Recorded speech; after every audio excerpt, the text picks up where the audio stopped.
وقوي بري تي في. السلام عليكم ورحمة الله وبركاته. ومقعي ورشيد محمد حنبوسي أو كسوغان مينيسوتا دالك مريكان مقالة مينيابوليس. ما أنت وحنا هالكانوا يدكويمي إنا نسوتشي ديو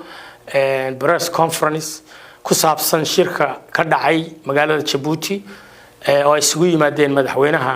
ummadda Soomaaliyeed Maxamed Cabdullaahi Farmaajo iyo hogaamiyaha maamulka Hargeysa Muuse Biixi halkaas oo arrimaha Soomaaliyeed la yiri ka wada hadleen. anigu waxaan soo jeedinaynaa haddaan ahay wakiilka jooga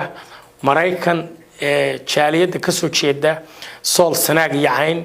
inaan shirka waxa ka soo baxaa aanayna metelin naqsayn shaqana kulahayn cidina noo joogin wixii go'aana ama isla gaaraan ama ay ka heshiyaan madaxweynaha iyo ciidankii iyo dadkiisu inama qoseeyaan anaga noomana maqna marka waxaan ka oleenahay halka waxa ka dhacay go'aanka ka soo baxa in ma ogolin anagu wax kasta ha noqdee madaxweynaha Cabdullaahi Farmaajo anigu waxaan arkaa inuu ku dhacay dabin siyaasadeed oo meel kala qaybinta ummadda Soomaaliyeed lagu maleegayo la soo fariisiyay waxaan leeyahay madaxweyne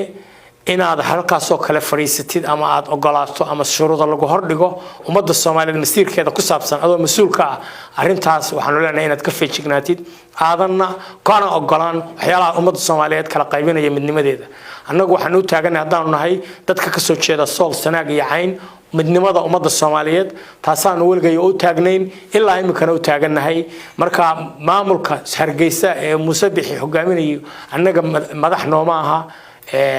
talada iyadoo kama go'do mas'uulna kama aha waxaad kula heshiisana naguma matalaan marka waxaan ku leeyahay madaxweyne arinta ka feejignow annagu midnimada Soomaaliyeed baan doonaynaa waxaan kale oo taageerayaa dadka ka soo jeeda gobolada Sool iyo Sanaag iyo Cayn ee shucuurtooda muujiyay banaanbaxyada ka muujiyeen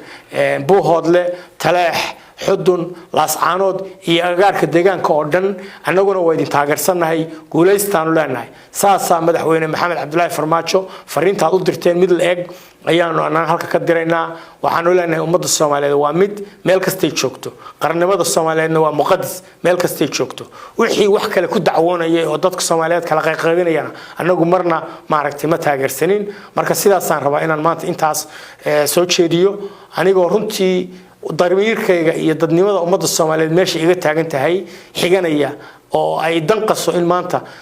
madaxweynaha ummadda Soomaaliyeed meel lagu majaraabinayo ama lagu kala qaybinayo ummadda Soomaaliyeed la soo fariisiyay anigu waxaan u arkaa halka hagardaamo siyaasadeed oo madaxweynuhu oo runtii lugta la galay imikana kala baxbaan leeyahay madaxweyne ku noqo xaruntii filla Soomaaliya halka dalka Soomaaliya ka hogaami ninkii dacwo ka qaba ummadda Soomaalinimada adiga ku yimaado أنا waxaan leeyahay in fil Soomaaliya lagu yimaado weeye aad iyo aadna waad u mahadsantihiin dhamaan ummadda Soomaaliyeed meel kasta joogtaan wada jir iyo midnimo aan idin rajeenayaa meel kasta joogtaan wassalaamu calaykum waraxmatullaahi wabarakaatuh ku soo dhawow bogga aan ku leenahay YouTube-ka ee Waqooyi Bari TV fadlan si aad u heshid wararka ayada fadlan subscribe saar channelku waxa kuu sahlayaa in la si fudud ka heshid wararka ayada mahadsanid waan hubaa wararkan soo galino bogga aan ku leenahay YouTube-ka inaad ka heli doontid haddii Ilaahay idmo wararka deegaamada Waqooyi Bari iyo Soomaaliya inteeda kale warar ku saabsan halkan ka hel daawadaha sharafta lahu mar kale ha u deeman la'aan bogga aan ku leenahay Facebook-ka ee Waqooyi Bari TV si aad u heshid wararka ayada isna booqo bogga aan ku leenahay Facebook-ka ee Waqooyi Bari TV